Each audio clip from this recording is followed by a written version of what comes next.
काय पक्षाचा आहे? सर्वप्रथम मला वाटतं राजसाहेबांनी सगळीकडे संपर्क अध्यक्ष नेमले.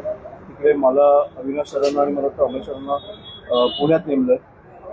आमचा उद्देश हेच आहे की आम्ही नेतेपासून शाखा अध्यक्षापर्यंत सगळ्यांना भेटणार आहोत, 1 to 1 भेटणार आहोत.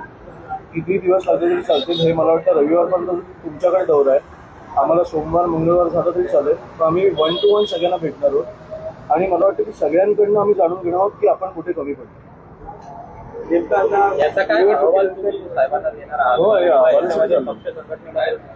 मला वाटतं की काही बदल झाले पाहिजेत आणि हे आम्ही आज अहवाल कलेक्ट करून मला वाटतं की हा साहेबांकडे आम्ही देणार आहोत. त्यामुळे जे निर्णय घ्यायचा तो राजसाहेब घेतील, पण मला वाटतं की सगळीकडे काही बदल हे झालेच पाहिजे. 3 दिवस तुम्ही पुणे, पिंपरी आणि पुणेला या सगळ्यांचा आढावा घेणार? नाही, पुणे ग्रामीण नाही. आम्ही हे 3 दिवस पुणे शहराला दिले. आम्ही परत 25-26 तारखेला येतो. तेव्हा आम्ही पुणे ग्रामीण आणि मला वाटतं प्रत्येक तालुक्यात जाऊन आम्ही सगळ्यांना भेटणार आहोत. ते मला वाटतं की 1 मे मध्ये चालू होईल आमचा दौरा.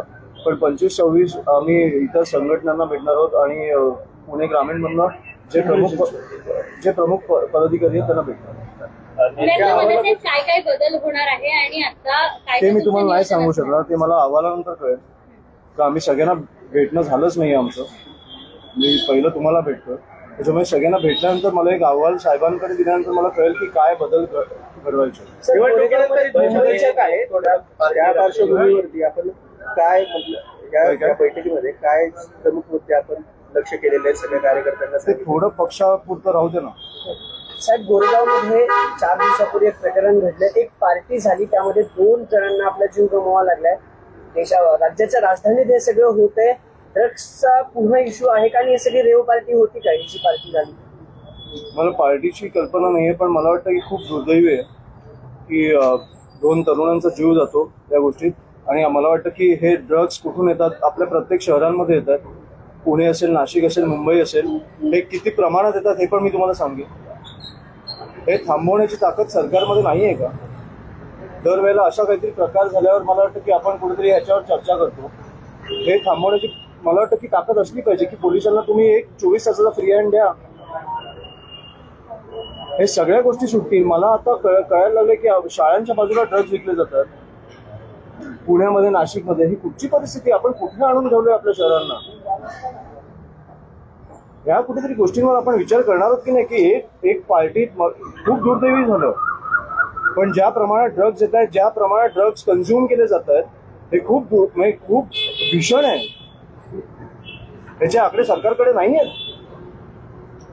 याच्यामध्ये आपण पाहतो की आनंद पाटील जो ड्रग्ज तस्कर आहे, याला पोलिसांनी अटक केली आहे. त्यांच्या वडिलांचं जे समोर आलेलं आहे कारण जे रेसिंग माफिया होते त्याच्या मार्फत जे सगळं ड्रग्ज ते घेत होते, म्हणजे इतर देशातून किंवा इतर राज्यातून. अशी मी तुम्हाला किती नावं देऊ?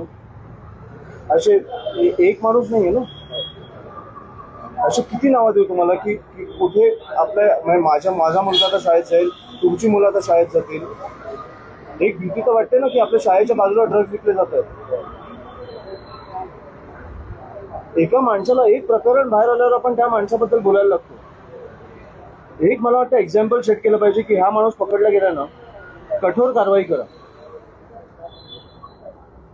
जी शिक्षा जी घाणेरडी शिक्षा देऊ शकता ती द्या.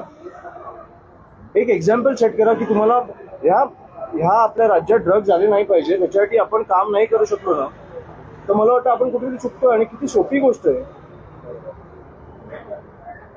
प्रशासनाला ड्रग्ज थांबवता येत नाही. कुठून येत आहेत?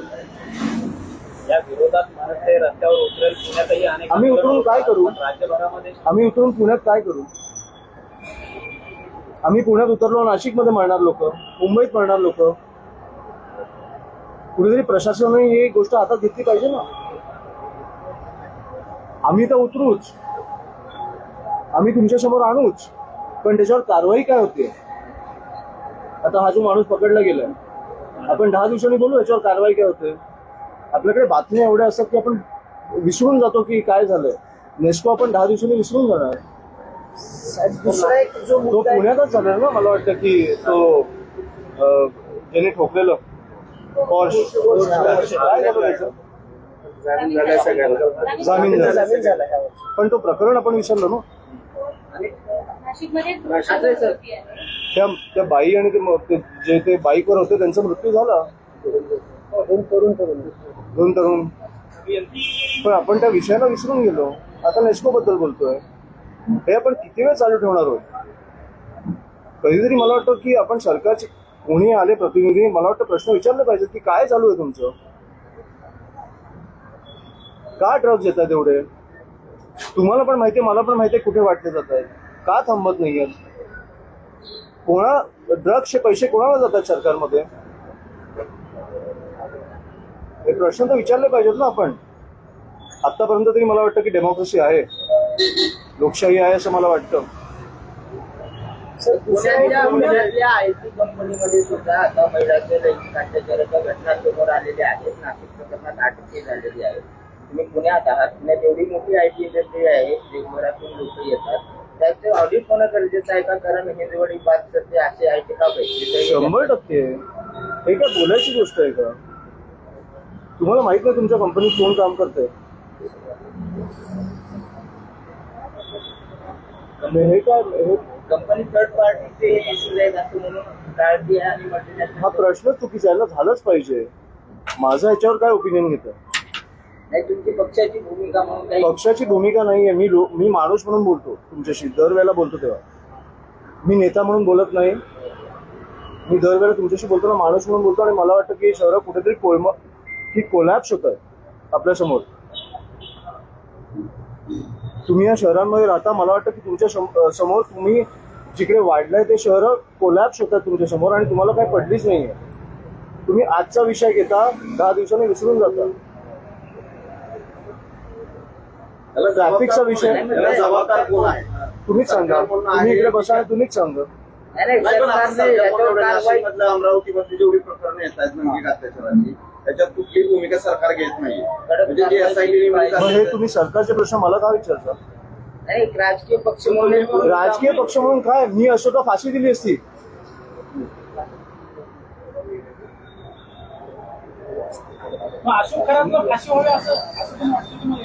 अशा प्रकारे कोणी फसवलं. एक एक्झाम्पल सेट करा. तुम्ही जर एक्झाम्पल सेट केलं नाही तर हे असेच करत बसणार. कुठच्या तरी मंत्र्याच्या पाया धरून हे बाहेर येणार लोक. पण गृह खाते चौकशीच्या कुठेतरी अशा प्रकारे चुकल्यावर आपल्याला कुठेतरी एक हे पाहिजे ना की जाणीव. की तुम्ही एक जाणीव करून दिली पाहिजे लोकांना की अशा प्रकार परत नाही होणार. सर नाही, पण विषय असा आहे ना, अमरावतीचं जे प्रकरण आहे किंवा नाशिकचं प्रकरण, अमरावतीच्या प्रकरणात त्या मुलाने जवळपास 150 मुलींचं लैंगिक शोषण केलं. 350 व्हिडिओ बनवले. त्याच्यात आता अनेक आरोपी निष्पन्न होत आहेत. राज्याचं गृह खातं यावरती कमी पडतंय का सगळ्यामध्ये. अमरावती, नाशिक अनेक ठिकाणी लैंगिक अत्याचाराचे प्रकार. माझं एवढंच म्हणणं आहे तुम्ही पोलिसांना 24 तास फ्री हँड द्या. मला वाटतं की मुख्यमंत्री जेव्हा तुमच्यासारखं प्रेस समोर बसून फ्री हँड देतील की पोलिसांना आजपासून उद्यापर्यंत फ्री हँड आहे. जे गुन्हेगार आहेत त्यांना पकडून मला माझ्यासमोर आणा. मला वाटतं की पोलिसांकडे ती ताकद आहे. मला नाही वाटत. मला नाही वाटत. प्रत्यक्षपणे असं सांगताय की गृहमंत्र्यांचा पोलिसांवर दबाव आहे. सगळा फ्री हँड नाहीये. फ्री हँड आहे काही असं. हे तुम्ही मला का प्रश्न विचारता. पत्रकार म्हणून नाही, माणूस म्हणून बोला ना माझ्याशी. तुम्हाला वाटतं फ्री हँड आहे. विचारलं की ते असं करतील का. एक दिवस सगळ्या नाही. पोलिसांना नाही. हे फक्त एक माणूस करू शकतो. त्याची कारण काय. हे फक्त एक माणूस करू शकतो. तुम्हीच बोललात.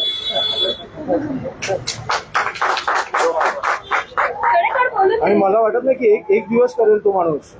तो मला वाटतं 365 दिवस त्यांना फ्री हँड देईल.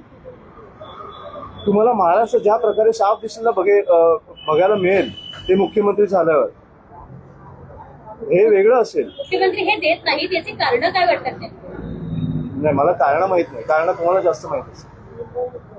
पण मला वाटतं दिलं पाहिजे मुख्यमंत्री. तुमच्या पक्षाचे माजी आमदार राजू पाटील आहेत. ते कालच्या अधिवेशनानंतर म्हणतात की आता ही लोकसंख्या म्हणजे खासदाराची संख्या वाढणार आहे. अतिरिक्त ताण होणार आहे. तर पेन्शन योजना आहे ती बंद केली पाहिजे. पक्षाची ती भूमिका आहे की इतर करदात्याचा सगळा पैसा जो आहे तो विनाकारण बैठकांना जाऊ. कुठेतरी आपण भरकटतोय. मी तुम्हाला आज पुण्याचं सांगायला आलेलो. पुण्यात आम्ही नेते ते शाखाध्यक्षपर्यंत सगळ्यांना भेटतो हे मी तुम्हाला सांगायला आलो. बाकी आपण खूप प्रश्न घेतले. आता मी बैठकांना जातो. थँक्यू. धन्यवाद.